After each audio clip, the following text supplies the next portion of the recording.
Շիրակի թեմի առաջնորդ Միքայել arczepiskopos Աճապահյանը դուրս է գրվել Իզմիր Լամբուշ կենտրոնից եւ տեղափոխվել Գյումրի։ Այստեղ նա երկու անգամ վիրահատվել է անցյալ տարվա դեկտեմբերին եւ մի քանի օր առաջ փետրվարի 10-ին։ Միքայել Սերբազյանը լրագրողներին ասել է ամեն ինչ լավ է, իրեն հոյակապ է զգում։ 8 ամիս անազատության մեջ մնալուց հետո Շիրակի թեմի առաջնորդն օրերս ազատվեց բանտից։ Վերաքննիչ դատարանը բավարարեց պաշտպանների միջնորդությունը եւ կալանքը փոխարինեց տլային կալանքով։ Դատարանը վարույթ է ընդունել կարգալույց հոգևորականների հայցն ընդդեմ Մայրաթոռի, խոսքը կարգալույց հռչակված Արամ Քահանա Ասատրյանի եւ Թադէ Քահանա Թախմազյանի հայցադիմումների մասին է։ Դատարանը նաեւ որպես հայցի ապահովման միջանկյալ միջոց պարտավորեցրել է եկեղեցուն առանց խոչընդոտի ապահովել Ստեփան Ասատրյանի եւ Արամայիս Թախմազյանի գործունեությունը հոգևոր հովվի պաշտոնում։ Բացի այդ, դատարանը Մայրաթոռից պահանջել է կաթողիկոսի հայրապետական տնօրինության հիմքում ընկած փաստերը հաստատող ապացույցներ, ինչպես նաեւ դրանում որպես հիմք վկայակոչված ներքին եւ անհատական իրավական ակտերը հոգևորականների գործունեությունը կարգավորող պայմանագրերը։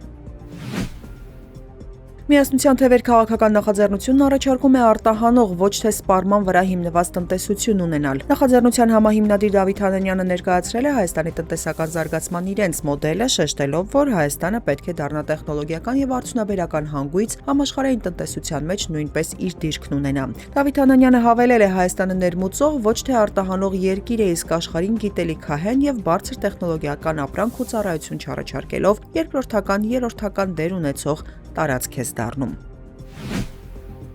Հայաստանի մարզերում հիպոթեկային վարկերի պորտֆելը 2025 թվականին աճել է շուրջ 31%-ով, հայտնել է Բանկերի միության նախագահ Դանիել Ազատյանը։ Այդ պորտֆելի մեծ մասը բաժին է հասնում Երևանին, մոտ գտնվող մարզերին։ Մայրաքաղաքում այդ վարկերի ծավալն աճել է 7.4%-ով։ Միաժամանակ ըստ Ազատյանի պետք է հաշվի առնել, որ Երևանում հիպոթեկային վարկերի բացարձակ ծավալը գրեթե 3 անգամ ավելի է՝ 1.18 տրիլիոն դրամ 480 միլիարդի դիմաց։ Նրա կանխատեսմամբ առաջիկա տարիներին հիպոթեկային պորտֆելները կավելանան նաև ավելի հեռու գտնվող մարզերում, քանի որ մայրաքաղաքում դադարել են գործել նորակառույցներում բնակարան գնելու հիպոթեկային արտոնությունները։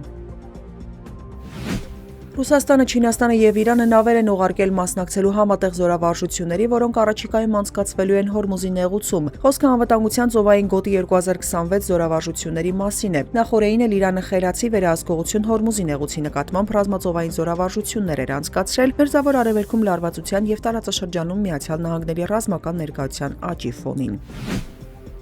Ռուսական ուժերը լույս երեքշաբթի գիշերը Ուկրաինայի վրա հարձակվել են 425 օդային միջոցներով, որոնցից 392-ը խոցվել կամ ճնշվել է, հայտնել են Ուկրաինայի ռազմածովային ուժերը առավոտյան զեկույցում։ Դրանցից 25-ը հրթիռներ են եղել, թևավոր, Իսկանդեր եւ օդ դասի կառավարվող հրթիռ։ Խոցվել կամ ճնշվել է նաեւ 367 անօդաչու թռչող սարք, հաղորդվում է զոհի եւ վիրավորների մասին։